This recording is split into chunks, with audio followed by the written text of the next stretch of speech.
several shifts: fuel subsidy removal, foreign exchange market unification, which were quoted to be long-term goals, intended to lead to a great future for Nigeria. But we saw in the interim, and we still see cases of, food shortages, especially where we see severe reduction in household purchasing power. We saw the price of fuel increase from 400 at 400, 450 to 900 plus. We also saw a 200 percentile increase as the price of the naira from 400, 450 increased to as high as 1,000, 1,500 per dollar. We see a drastic shift in, the way the investment market was operated. We realized that, there was a conflict between parties who had, their interests placed at a loggerhead. Notice a decline in living standard, unemployment soaring as high as 133 million Nigerians. We saw multi-dimensional poverty rates reaching as high as 40%. These things have never been recorded before in the decade. We realized that contracts could no longer, be performed stricto sensu as was written. And those who did not have force majeure clauses include contract were left to really just their inability to keep to the terms of the agreement. And mind you, force majeure clauses are not clauses that were, one not to fulfill their clauses that depicts that there is a superior force which has so affected a contract that performance cannot be expected to the level. If you right now and you have witnessed a situation whereby you maybe the price of something, maybe let's use an example at 500 naira, and you go to the market, it's 2,500 naira. One would have said, it's too expensive.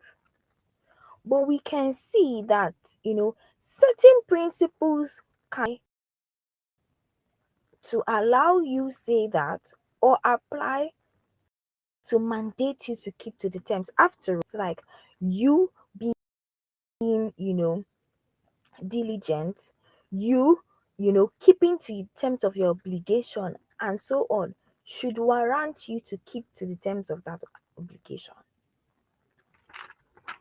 Today we'll be discussing force majeure from the standpoint that when there is a severe, particularly a superior force which is beyond your control and which makes mitigation impossible or impractical, that is what we can refer to as force majeure.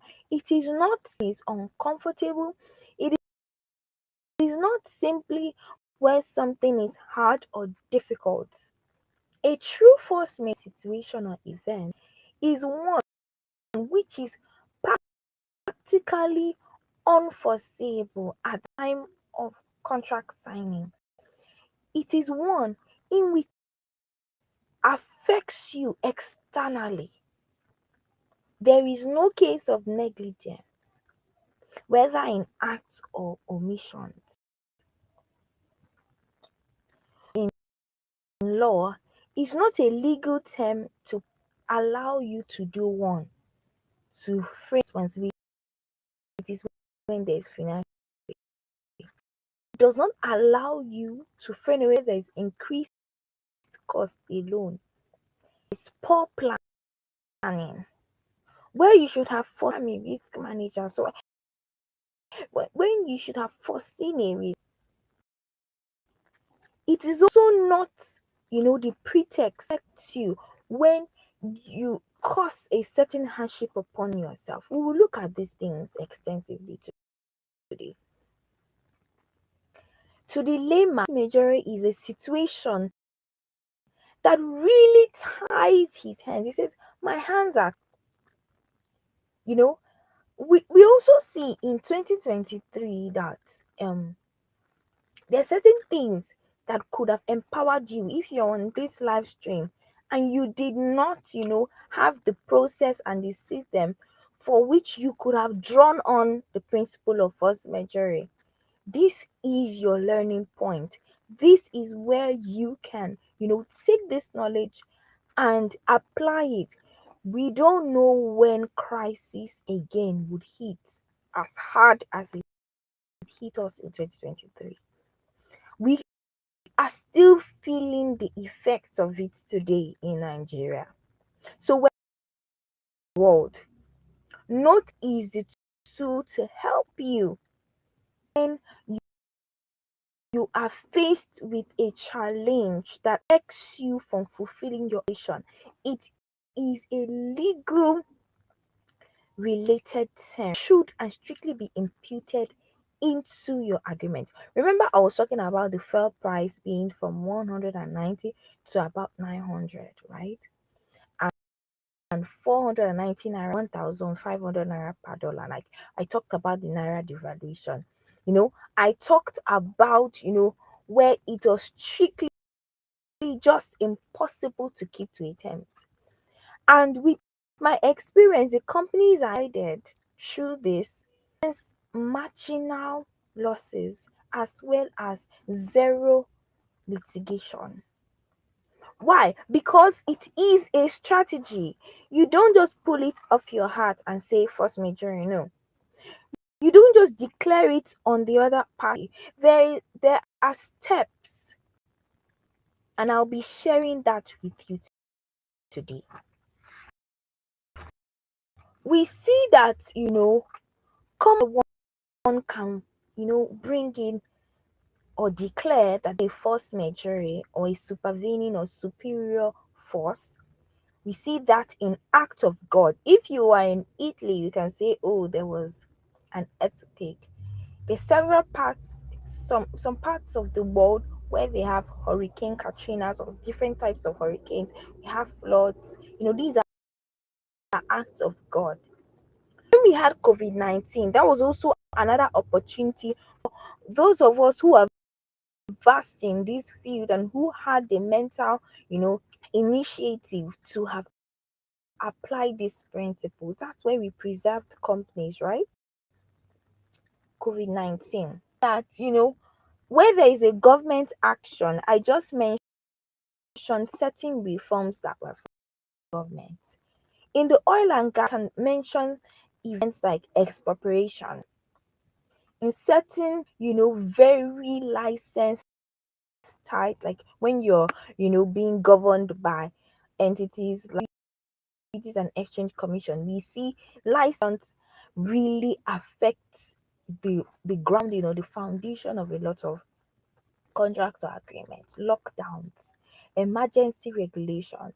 We see, in Port Harcourt, where there was a declaration of a state of emergency, several government related activities can warrant one to pull on that force majeure.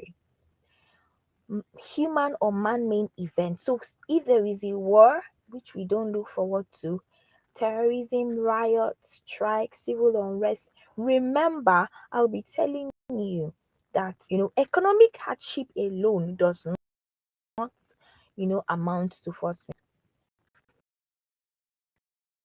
Courts in the US and Canada in several editions have said that mere economic downturn, increased costs, or unprofitability do not constitute majority until they are combined with external impediments make performance impossible.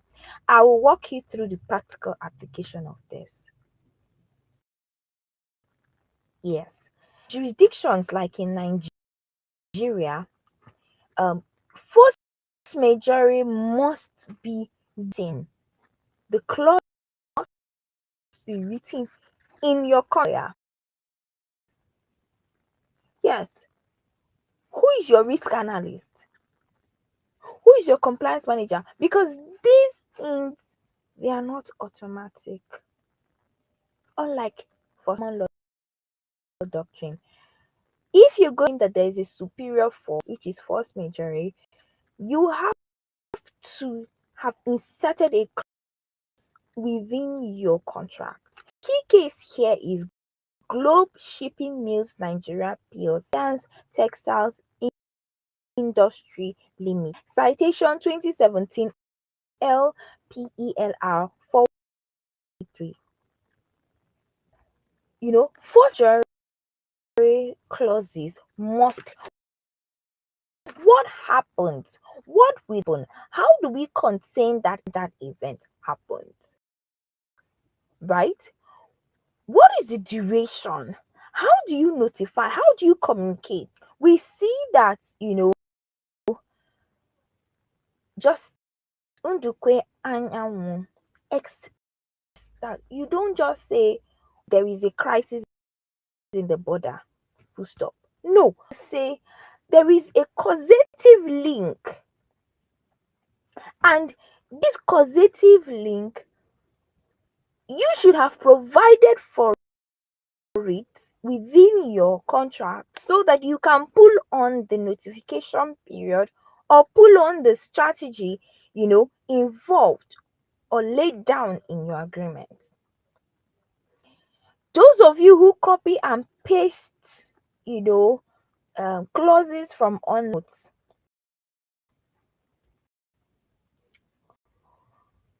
where there is negligence, malfeasance, fraud, or any other kind of personally induced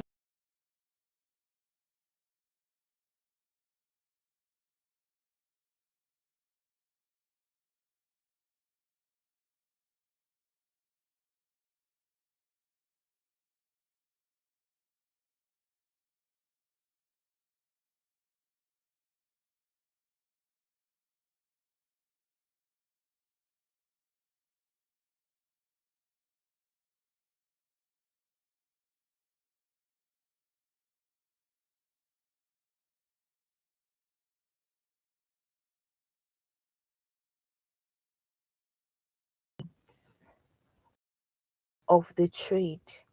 You can't declare force majeure the going in, going out, the normal risk attendant to your.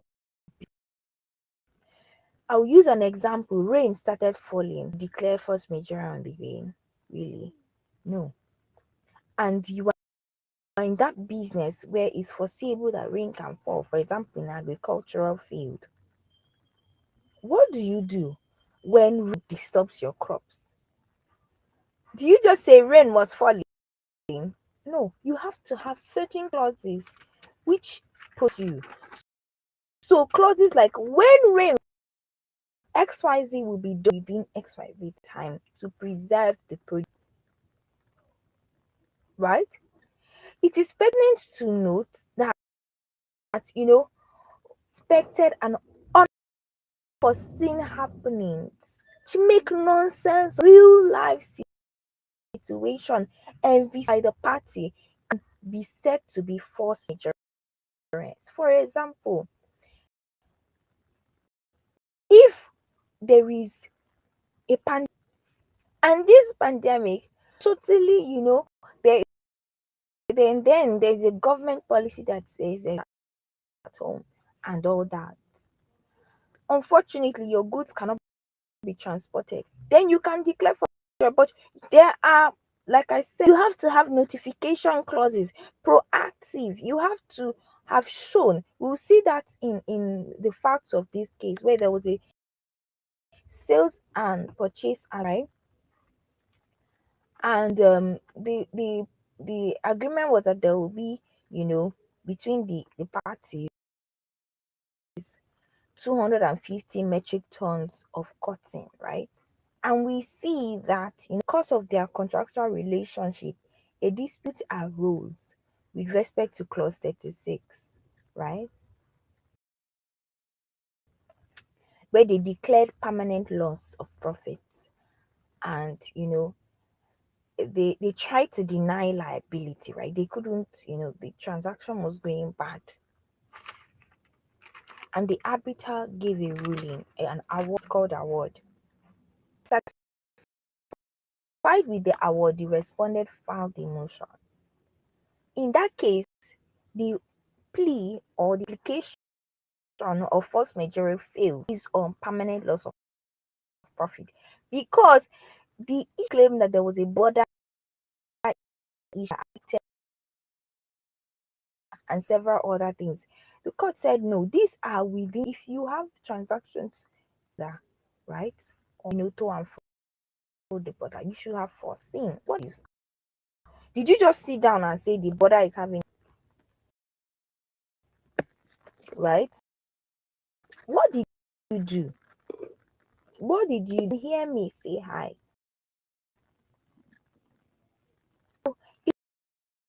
Another case where the plea of force majeure passed is in the case of Diamond Bank versus Ugochukwu in Nigeria. I'm talking about Nigeria, 2008. 1. Nigeria Wiki Law Reports, Part 1067. The court held that there was a significant change, right?